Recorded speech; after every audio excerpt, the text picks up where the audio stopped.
Keyframes are one of, if not the most important aspect of animation and movement in After Effects. While the concept can appear overwhelming at first, it really is pretty simple, so let me try and explain keyframes in the simplest way possible. A keyframe tells After Effects I want a certain property to be in a certain state at this point. For example, with a position keyframe, you are telling After Effects I want this object to be at this position at this point in time. Make another keyframe later on the same layer but in a different position at a different time, and After Effects will bridge the two positions with a linear animation. Any property with this little stopwatch icon next to it can be keyframed, so keep an eye out and experiment.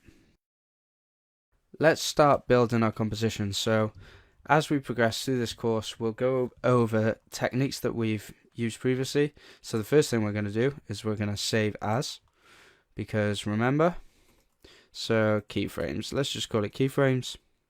Okay, so now this is saved at the top. If we lose anything, it will be auto saved. So let's create a new composition, and we can just call this main, and it doesn't really matter what's here, but we've got preset selected and 10 seconds is fine. We'll drill this process through each video so we get the hang of it. Now let's make the background a bit nicer. So layer, new, solid. Bring this box out, and let's make this a different color so we can go through our color range here. Why don't we make this a nice, just like a nice blue like that. Yeah, cool. Press OK. Make it that comp size. And why not just go to the top right, put vignette, drag a vignette on our layer. Beautiful. So now we've got a nice looking vignette on a nice layer. Maybe we can even go down here and make this fit to the screen. Perfect. Okay, now let's add some text to the screen. So we haven't covered this yet, but let's start now. So if we hit the text tool at the top and then we click in the middle of the screen, we can type anything in here, and to keep it relevant, I'm just going to type keyframe. Now if we double click our text, we can drag the font size on the right, make this smaller, and just click align and hit middle, vertical and horizontal. And now we can click anywhere in the timeline and we have the word keyframe. Now again, we are going to cover everything I'm doing now in detail in later episodes, but we might as well set our scene now. So if you're just watching, awesome, hope you're picking up things. If you're practicing along as well, just keep going and we will get it. So I'm pretty happy with this at the moment. I'm actually going to change my font to Montserrat. I'm actually going to change mine to Bebas Bold because I like this font. So now we've got our font in the middle of the screen, aligned to center, we're going to start playing with some keyframes. If we click our text layer and drop down the transform properties, you can see we've got this little stopwatch. If you're going to take in anything from this video, just remember this stopwatch. If it's got a stopwatch, it means it can be keyframed. So here's how I like to work. I go to the point in time where I want my animation to be central. So I'm going to go to 2 seconds, click on my layer, and I'm going to set the stopwatch for position. And as you see, when I press the stopwatch, it leaves a little diamond here. I can even zoom in with this zoom icon, and you can see I've got this little diamond. That means at 2 seconds, After Effects is going to remember that this text is at this position. Let's zoom back out. Now let's drag our timeline indicator to the start, and this position number here is the horizontal position in pixels. So what I'm going to do is you can actually click this number and drag left or right to move the keyframe text off the screen. So as you can see, as we've let go of the animation, it's created a new keyframe automatically. So once you've made the first keyframe, the rest of the keyframes will have to happen after you've made any adjustments. Now, if we press spacebar, like I said, it bridges the animation between the two keyframes.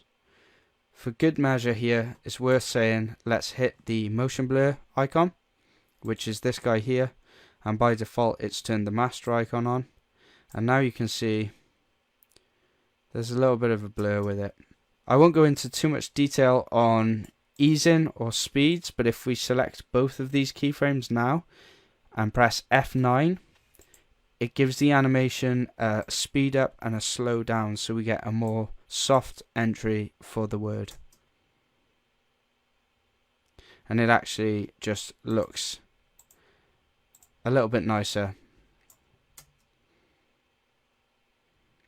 Let's look at the scale property. So the scale property is how large the image or the text is. So if we scale here at the moment, as we scale up, can you see if we zoom in, press H to get the hand and just bring this down, can you see this little crosshair? Or yeah, it looks like a crosshair.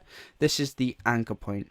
So any property transformations will take place from this anchor point. So if we press scale again, I'm pressing S to get scale, and then we bring it down. Can you see how the text comes from that anchor point? So the problem is, if we scale up now, the text is going to scale to the top of the screen, but we might want to keep it aligned to the middle. So we could scale up and go align central, but let's press Control and go up to the pan behind button at the top here, and now double click, and you can see the keyframe has moved to the center, and now we can align central. And if let's just press U for a second to show all our keyframes and delete the position keyframes because they're getting in the way a little bit. Now let's go back to 2 seconds, align the text to center. So if we press Y, we can select our anchor point. So we could drag the anchor point to the bottom left corner. Now if we scale, we're going to scale up and down from the anchor point there. If we press Y, drag the anchor point to the middle, it'll scale to the middle. But if we press Control and go to pan behind at the top, it's going to select the pan behind tool, and it'll put the anchor point right in the middle. And so now if we wanted to animate the scale in, we could click 2 seconds in, click a keyframe for scale, drag across, and then put 0 in the scale from the start, and you can see that it gets bigger. So we can again press easy ease, press F9 to easy ease this in, and there you go. So that's how the keyframes work, and F9 just adds that easy ease, the motion blur, just makes it an overall smoother animation. So we will go into more detail on keyframes later on, but for now let's leave things there.